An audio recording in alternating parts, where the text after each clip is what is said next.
Sabi ng Biblia, kung dumarating man sa buhay natin ang mga suliranin, iba't ibang uri ng mga paghabag, iba't ibang uri ng mga pagsubok, huwag kaanyang matakot, huwag kaanyang mawala ng pag-asa, sapagkat ang Diyos ay nariyaan na makakasama mo. Isa kanyang makapangyarihang magdirigmang naroon na magliligtas anya sa iyo. Ang sabi sa atin ng Biblia, mulaan niya sa kaibuturan ng iyong puso, magtiwala ka anya sa Panginoong Diyos.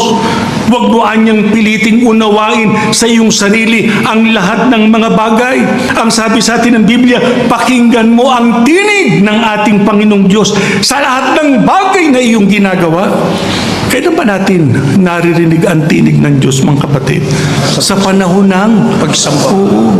Hindi ka madadaya, hindi ka malilihis, hindi ka maliligaw, hindi ka mahihiwalay. Ang gusto ng Diyos, mahalin natin ang ating pagkaiglesia ni Kristo, maingatan natin itong kahalala nating ating natamo.